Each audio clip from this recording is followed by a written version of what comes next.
KCGI가 지배구조 개선 쪽으로 이제 네. 포커싱이 되어 있기는 하지만 사실은 그거랑 무관한 일반적인 투자도 하시는 거죠. 네.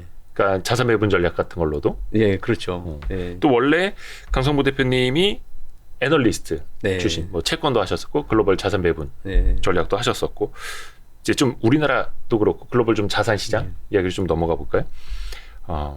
지금 굉장히 이제 고물가, 네. 고금리 네. 상황인데 사실 조금 사담으로 듣기에는 그 전에 네. 집도 파셨다고. 네. 아까 그 얘기는. 근데 저는 지금 무주택자예요, 사실. 무주택자인데 네. 집을 작년 1월에 팔았죠. 집을 팔았고 22년 제가 1월에. 채권 애널리스트를 했었기 때문에 이제 더 그런 부분에서 예민한 부분도 있는데 예. 채권에 이제 우리 그 금리라고 하는 거 있잖아요. 네네. 예, 금리라고 하는 것이 자본시장에서는 중력과 같은 겁니다. 그렇죠. 그리고 이제 과거에 폴 볼커 시절로 돌아가 보면 그러니까 2차 오일 쇼크 이후에 1980년대 초에 너무 인플레이션이 심하니까 예. 금리를 마구 올려댔겠죠. 네. 그때 25%까지 올렸잖아요. 예. 근데 지금 얼만큼 올려야 될까요? 그때 25%면. 지금 이제 4.5에서 뭐 5% 가내만에 네. 하고 있는 네. 수준이니까. 그러니까 절대적인 수준을 비교해 보면 당시에 네. 20% 넘고 25%까지 갔던 네. 거라 보면 엄청 차이는 있어 보이거든요. 예. 그때에 비하면 지금은 저금리 상황이야라고 네. 말씀하시는 분들도 계세요. 예. 그러니까 이제 그런 얘기를 하시는 분들이 계실까봐 말씀드린 건데, 네. 실제 채권의 총량이 GDP 대비해서 그때에 비해서 2배 이상 늘었어요. 80년대 초반에 전 세계가. 비해서. 예, 전 세계가. 그러니까 그게 가계의 부채든 뭐 기업의 부채든 정부의 부채든 토탈리 그 GDP 대비해서 비교했을 적에 이렇게 많이 늘었고, 두 번째로는 채권들의 이 떠다니는 채권들의 듀레이션이 2.5배 늘었어요. 그 채권의 어떤 잔존 기간. 예, 제가 처음 채권 애널리스트 할 때만 해도 그때 3년물이면 중기물이고요. 5년 이상이면 장기물이었어요. 예. 지금 5년, 10년짜리도 약간 중기물 같은 느낌이에요, 지금. 그렇죠. 이제는 한 10년, 20년, 예. 뭐 30년, 30년, 50년까지 있으니까. 예. 그래서 듀레이션이라는 거는 금리 1%를 변동시켰을 적에 채권 가격이 몇 프로 변하느냐를 설명하는 거죠. 네. 뭐 듀레이션에 대한 다양한 이야기들이 있는데 다양한 설명이 가능한데 어쨌든 이 부분에서 굉장히 영향력이 커진 거예요. 금리가 자본시장에 미치는 충격이 커진 거예요.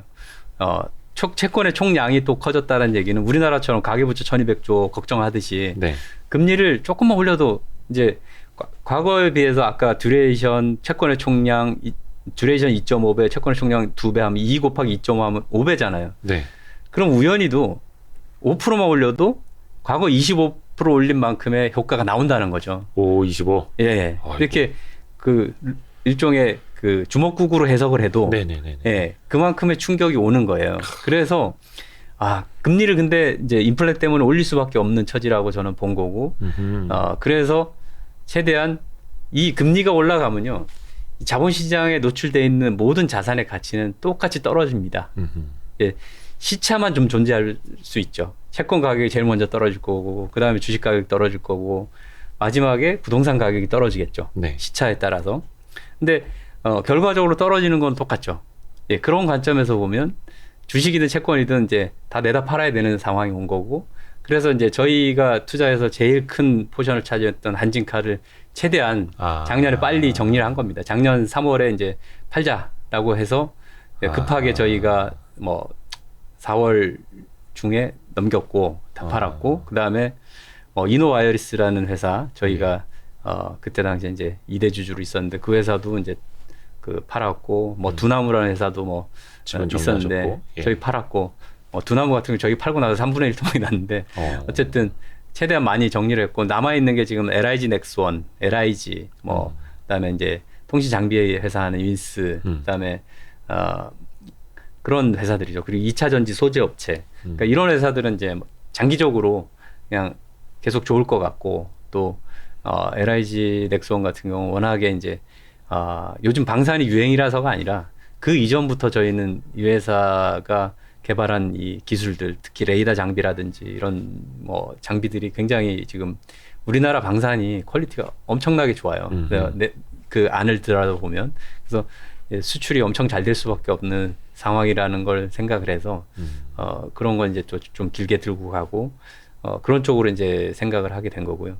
자산 시장이 이제 지금은 뭐 우리가 가장 두려울 때 지금까지는 저희가 이제 제가 어디 나가서 주식 사라는 얘기는 절대 안 하고 다 현금으로 들고 있으라고 뭐 매번 사람들한테 얘기를 했는데 이제는 진짜 좀 과거에 그 좋았는데 낙폭이 과대돼서 좀 싸 보이는 종목들 이제 오히려 순수한 가치주의 경우는 계속 영원히 저평가돼 있는 한 번 똥주는 영원한 똥주거든요. 그래서 영원히 저평가돼 있는 회사도 많아요. 그래서 그런 회사를 자꾸 뭐 가치주의 시대가 도래한다는 이렇게 볼 거는 저는 아닌 것 같고 좀 모멘텀이 있으면서 또 오히려 이제 성장주 중에서도 되게 많아요.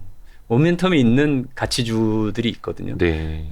성장주 중에서도 그 성장의 가치를 덜 평가받고 있는 경우 대부분 낙폭 과대주인데 네. 그런 뭐 테슬라 같은 그런 종목들 그래서 사람들이 이제 오해가 심하죠. 그러니까 항상 그런 것 같아요. 언론에서 계속 뭐 이 회사 좋다고 떠드는 회사는 절대 사면 안 되고 이 회사 뭐 이런 거지 같은 회사가 다 있냐고 정말 욕하고 뭐 실적 악화 뭐 이상한 온갖 안 좋은 얘기들만 막 넘쳐날 때 그때 그 주식을 사는 것이 맞다라고 생각합니다. 앞에서 그 말씀하셨던 키포인트 중에 하나가 80년대 25% 금리가 현재 수준 5%.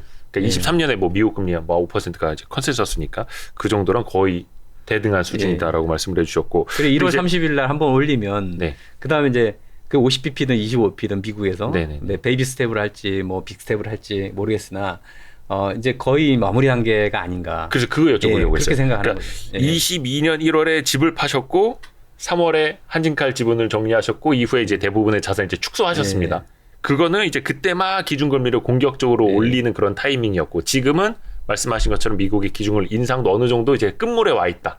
이제 사람들이 터널의 끝이 보인다라고 이야기를 하는데 그러면 2023년 1월 이 시점에서는 자산 시장을 이제 어떻게 보시는지 그것도 좀 궁금하거든요. 이제 터널의 끝 부분이라고 해서 이게 이제 갑자기 밝은 세상이 확 오는 게 아니에요. 그렇게 보는 것보다는 이제 이 오르막의 각도가 고행의 시기가 조금 이제 그 고행의 강도가 좀 줄어든다 이렇게 보셔야 될 것 같고 전체적으로 모든 자산이 오르는 시기는 절대 아닐 거고요. 그렇게 될 수도 없어요. 그리고 과거에 밸류에이션이 너무 심했던 것이 조정되는 과정이었었다고 생각하고 그 조정의 시간이 너무 짧았어요, 사실. 그래서 다시 뭐 엄청 오를 거라고 본다기보다는 낙폭이 과대됐던 애들은 좀 심하게 폄하됐던 회사들, 자 생존을 걱정할 만큼 저 회사 망할 거라고 생각했던 회사들은 어느 정도 이제 기술적인 반등이 굉장히 크게 일어날 가능성이 있다 정도 하고 그 다음에 좀 금리를 되게 많이 올릴 줄 알았는데 그렇지는 않네 정도의 안도를 할 수 있는 성장주들 그런 데들은 이제 금리의 영향을 많이 받았으니까 이제 그 영향이 조금 덜해진다 이런 관점인 거고요. 금리는 갑자기 내릴 수가 없어요. 구조적으로 굉장히 그 인플레이션 스티키한 부분들이 많기 때문에 끈적끈적한 인플레이션이에요. 그래서 이번 그 인플레이션 이슈가 저는 하루 이틀에 끝날 문제가 아니고 하나 뭐 문제 잡으면 또 유가가 안 좋으면 또 그다음 렌트가 올라가고 그다음에 또 인건비가 올라가고 이런 이슈들이 계속 있다고 생각해요. 특히 이제 미국 고용 시장 보면 너무 좋아서 문제예요. 너무 좋아서 문제고 뭐 30만 건 이상 올라가야 되는데 고용 증가. 근데 신규 실업 청구 건수가 그렇게 올라가야 되고 청구 건수가 그리고 이제 한 5% 정도 딱 올라가면 실업률이 그 정도 나오면 화끈하게 이제 턴을 할 수 있고 정책 그 입안하시는 분들 또는 패드 위원들도 다 그렇게 한 가지의 목소리로 경기 부양에 대한 그런 목소리를 낼 수 있을 텐데 그러기는 힘들다고 보거든요. 그런 관점에서 보면 단기간에 좋아지기는 좀 힘들지 않느냐라고 생각을 하고 있고 특히 이제 부동산의 경우는 조정의 과정이 길어요. 길고 지금 조정 이제 초입이거든요. 그래서 조정된 데들도 많지만 그게 이제 전체 거래를 동반하면서 거래량이 증가하는 시기까지는 좀 자제를 하셔야 된다고 생각하고 채권의 경우는 먼저 턴어라운드를 했어요. 그래서 장기물 같은 경우 굉장히 많이 금리가 이미 떨어졌어요. 예. 그러니까 이제 장기적으로 전 세계 우리나라만 봐서 될 문제가 아니에요. 저는 부동산 하시는 분들도 보면 뭐 여기 인터뷰 뭐 유튜브에 나와서 하시는 말씀 보면 맨날 우리나라 얘기만 하고 뭐 정부가 무슨 정책을 펴고 이런 얘기만 자꾸 하는데 네네네. 대세를 보셔야 돼요. 글로벌. 네, 글로벌을 보셔야 된다라고 저는 항상 생각하고 우리가 오를 때도 글로벌 동조화로 어느 나라 우리나라만큼 안 오른 데가 없어요. 다 같이 올랐어요. 다 같이 그렇죠, 올랐는데 그걸 가지고 굳이 뭐 특정 누가 잘해서 또 잘못해서 이렇게 얘기하고 또 내린다고 해서 또 잘해서 못해서 이 문제는 전혀 아니라고 생각하고 크게 보자. 네, 예, 글로벌의 관점에서 이 자산 시장의 전체 엘로케이션을 접근을 하는 것이 맞다. 그래서 다음 순서는 사실 주식이 될 텐데 예, 주식이 되긴 하는데 그 오르는 폭에 대해서 전체적으로 좋기는 힘들다라고 생각을 하고 있습니다. 예. 다음 순서는 주식이 되겠지만 오르는 폭이 과거처럼 뭐 확 올라 이런 거는 기대하기는 조금 화끈한 힘든 시장을 상황이다. 기대하기는 요거는 진짜 그 왕년에 글로벌 자산 배분 전략 하셨던 애널리스트 약간 그 향기가 다시 납니다. 네. 근데 부동산 조정은 이제 상대적으로 이제 길 수밖에 없다. 원래 네. 그 시장이 좀 무겁게 한국마음처럼 이렇게 돌아서는 네. 그런 것도 이제 반영을 해야 되니까요. 네. 좋습니다. 근데 이제 주식시장 이야기도 기존에 조금 생존을 걱정할 정도로 낙폭이 과대했던 그런 친구들이 좀 올라서는 정도 네. 이렇게 보시는 거고. 아직 조정받아야 될 회사도 많습니다. 예. 밸류에이션 너무 과도하게 뭐 받고 있는 회사들도 많고요. 특정 회사 언급하면 또 그 주식 사신 분들이 네. 안티로 돌아설까 봐 말을 못 하겠는데. 예. 그렇죠. 예.